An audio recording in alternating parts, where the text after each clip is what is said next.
पिछली क्लास में हमने एक सवाल किया था और उसमें हमने ये सिद्ध किया था कि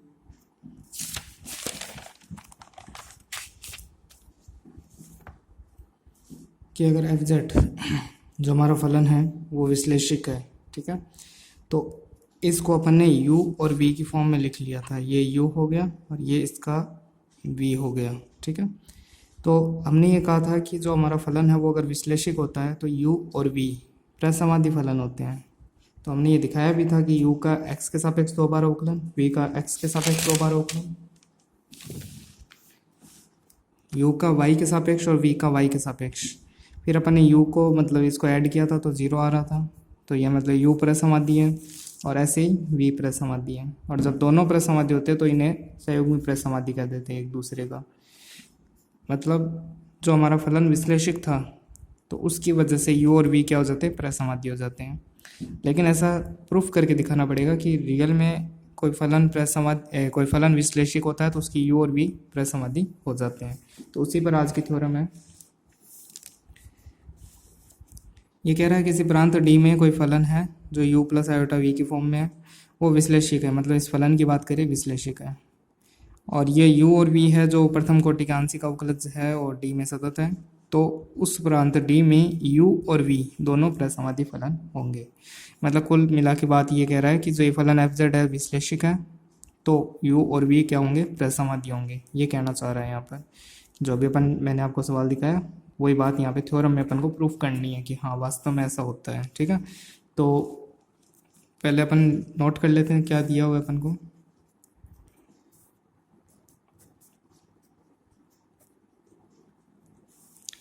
एक तो हमें ये दिया गया है कि एफ जेड विश्लेषिक फलन है, ये रहा।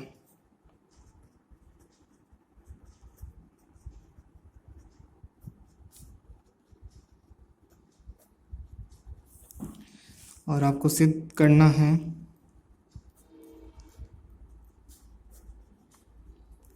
कि जो u और v है ये दोनों प्रसमाधि फलन होते हैं।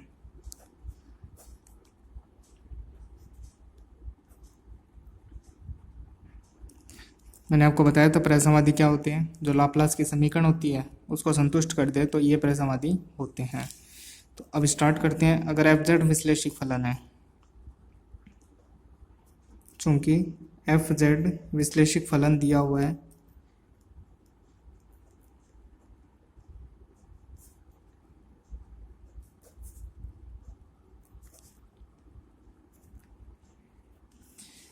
और हम जानते हैं जो विश्लेषिक फलन होते हैं, आपको याद हो कि जब हमने कौशी रीमान समीकरण पढ़ी थी तो हमने प्रूफ किया था कि जो विश्लेषिक फलन होते हैं वो कौशी रीमान को संतुष्ट करते हैं। हम जानते हैं कि जो फलन विश्लेषिक होते हैं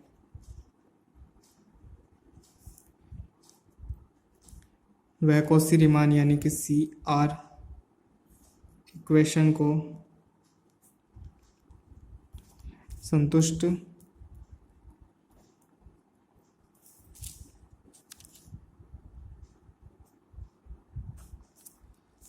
करते हैं।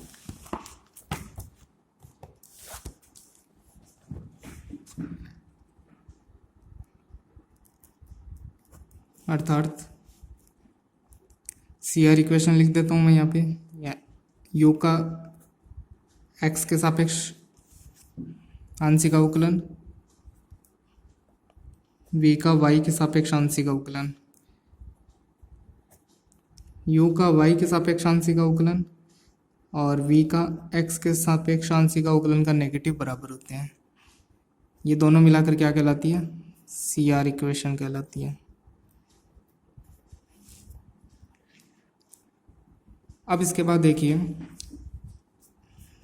चलो इसको 1 नंबर कह देते हैं और इसको 2 नंबर कह देते हैं, और ये दोनों संयुक्त रूप से क्या कहलाती है, CR इक्वेशन।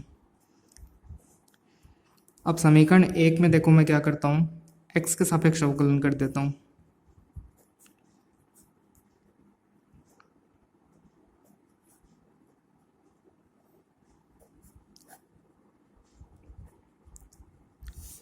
तो ये क्या आ जाएगा, इसका एक बार तो अवकलन है ही, एक बार और अवकलन आ जाएगा, और इसका v के सापेक्ष अवकलन है तो ये हो जाएगा v और x के सापेक्ष। ठीक है, ऐसे समीकरण 2 का y सापेक्ष अवकलन कर दूं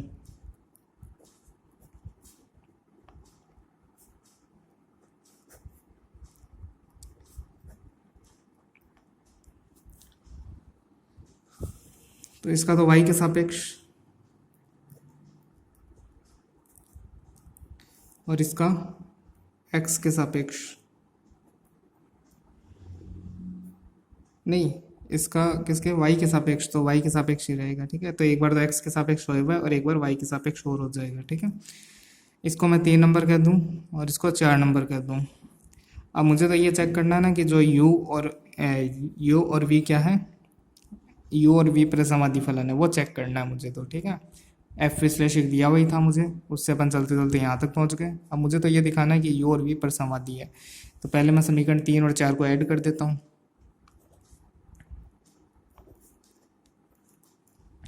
तो ये दोनों आपस में ऐड होंगे,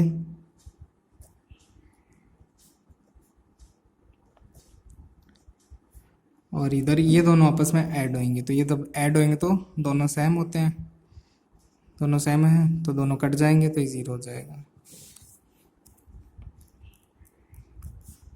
अतः u प्रसमाधि फलन है। यहाँ तक क्लियर है। अब जैसे देखो, मैंने u का x के सापेक्ष इसलिए किया था कि ये अपने पास ये प्राप्त हो जाए। ठीक है, फिर इसका मैंने y के सापेक्ष इसलिए किया था कि ये प्राप्त हो जाए, फिर दोनों को ऐड कर दिया, 0 आ गया। तो u, ये कौन सी समीकरण बन गई, लाप्लास को संतुष्ट कर रहा है u, तो u प्रसमाधि फलन है।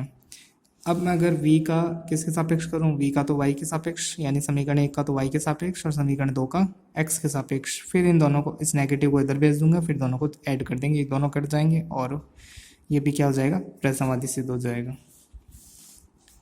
तो एक का समीकरण 1 का इसी प्रकार, एक का तो मैं कर दूं y के सापेक्ष तथा 2 का x सापेक्ष,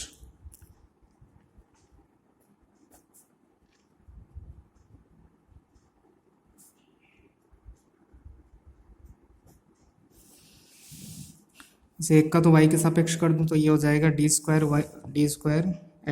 del square v upon del y square बराबर del square u upon del x del y, और ऐसे ही डेल स्क्वायर v अपॉन, इसका मैं कर दूं x के सापेक्ष और इस नेगेटिव को इधर भेज दूं तो ये हो जाएगा del square v upon del x square, और नेगेटिव इधर आ जाएगा del square u upon del y upon del y del x. इसको 5 और 6 बोल देते हैं। 5 और 6 का ऐड कर दूं तो ये दोनों ऐड हो जाएंगे, तो del square v upon del x square और del square v upon del y square, ये दोनों ऐड हो गए, फिर ये दोनों कट हो जाएंगे तो बराबर में 0। तो ये लाप्लास समीकरण है, कौन संतुष्ट कर रहा है, v संतुष्ट कर रहा है। ठीक है, अतः v भी प्रसमाधि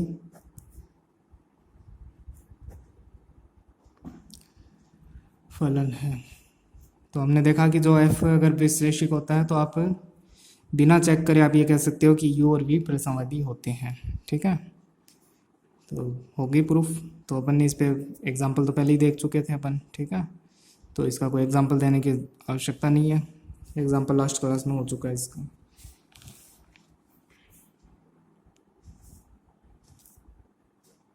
हाँ देखिए, इसका अगला टॉपिक है संयुग्मी फलन ज्ञात करना। मतलब जब आपको u ज्ञात हो तो उसका जो संयुग्मी होता है ना v, उसको ज्ञात करना है। ठीक है, मतलब आपको सवाल में u दे देगा और आपको v पूछेगा, तो वो कैसे ज्ञात किया जा सकता है। तो देखिए, आपको v पूछेगा तो v क्या होता है, v होता है एक्स वाई का फलन। वैसे तो u भी एक्स वाई का ही फलन होता है। ठीक है, तो मैंने एक बार लिख दिया v होता है एक्स वाई का फलन। अब मैं अगर इसका अवकलन करूं तो देखिए v किस पे डिपेंड करता है, x और y पर। तो पहले v का x के सापेक्ष आंशिक अवकलन होगा y को कांस्टेंट मानते हुए, फिर इस x का खुद का होगा, फिर प्लस इस बार y का होगा, और फिर y के सापेक्ष होगा, फिर y का खुद का होगा। ये हो गया चैन रूल। ठीक है, अब हम कॉची रीमान जानती हैं। CR equation, Cauchy Riemann equation से क्या होता है, u का x के सापेक्ष, v का y के सापेक्ष, और u का y के सापेक्ष, v के x के सापेक्ष के नेगेटिव। अब देखो del v upon del x, ये रहा, इसको मैं रिप्लेस कर सकता हूँ नेगेटिव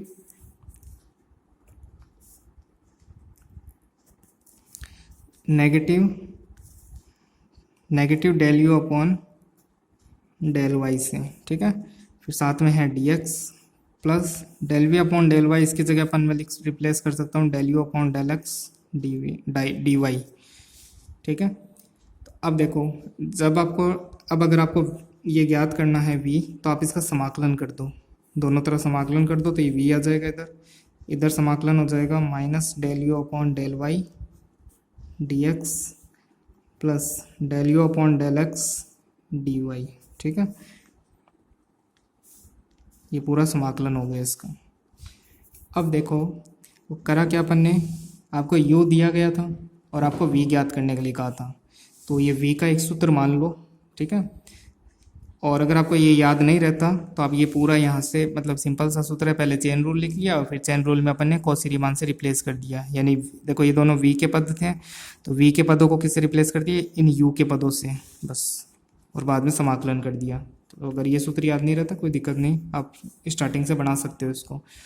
अब इसके बाद देखो, आपको जो u देगा उसका x के सापेक्ष अवकलन करके यहाँ रख देना साथ में dy, और जो u देगा उसका y के सापेक्ष अवकलन करके नेगेटिव करके dx के सापेक्ष रख देना और समाकलन कर देना। ठीक है, तो जो आएगा वही आपका v होगा। ठीक है,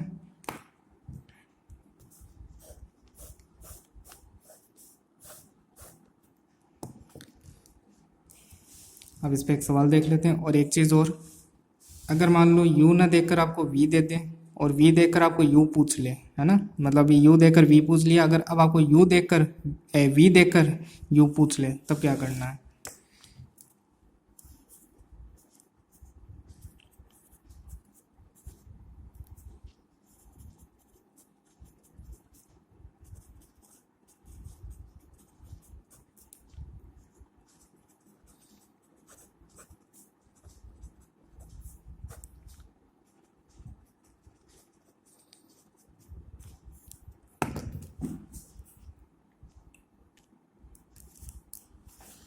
हाँ देखो, जैसे अपन ने v लिखा था वैसे इस बार अपन क्या लिखेंगे, u x, y, फिर अपन इसका अवकलन कर देंगे।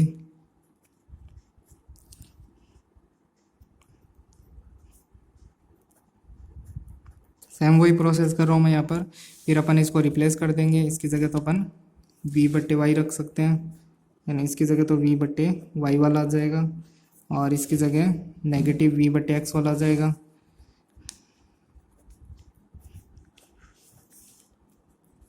फिर अपन इंटीग्रेशन कर देंगे तो ये हो जाएगा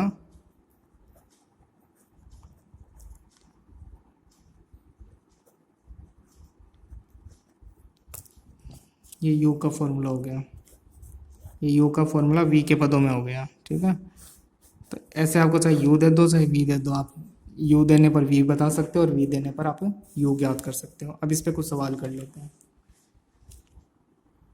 हाँ देखिए, इस पर एक सवाल कर लेते हैं।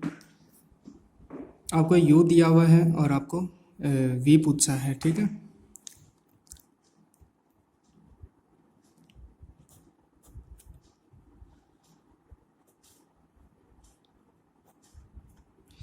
u तो आपको दिया हुआ है, v आपको ज्ञात करना है।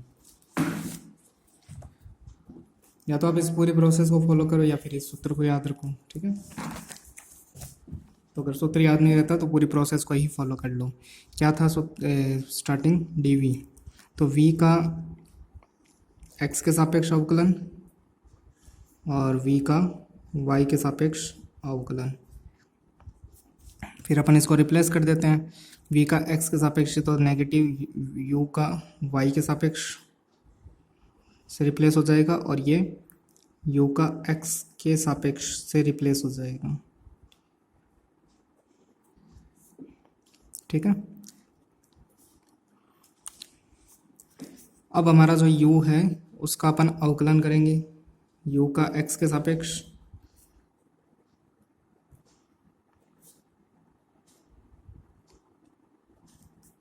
तो इसका अपन u x के सापेक्ष करेंगे तो ये तो हो जाएगा 2 1 माइनस वाई, और फिर अपन y के सापेक्ष करेंगे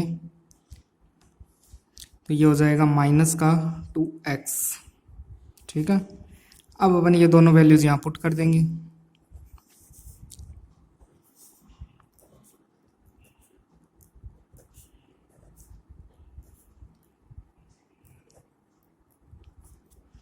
ये दोनों वैल्यूज यहाँ पुट कर देंगे तो डी वी बराबर इसके जगह आ जाएगा ये वाला, तो माइनस माइनस प्लस का 2x dx, फिर प्लस u का x के सापेक्ष ये वाला यहाँ पुट कर देंगे 2 1 माइनस वाई dy।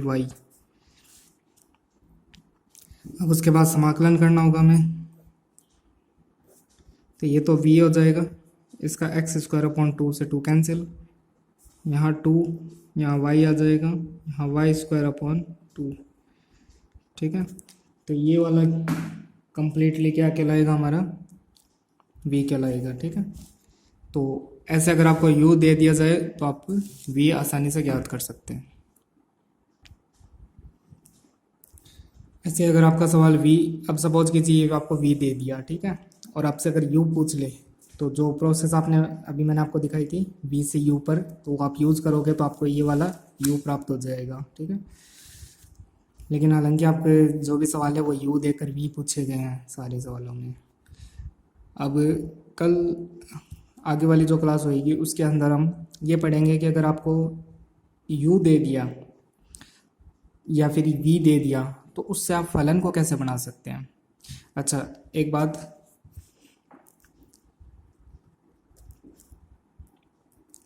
यदि हमें यहाँ फलन पूछ लिया जाता, यदि हमें फलन एफ जेड ज्ञात करना होता तो एफ जेड को अपन ऐसे लिख सकते हैं u प्लस आयोटा वी। तो u देखो हमारा क्या था 2x 1 माइनस वाई,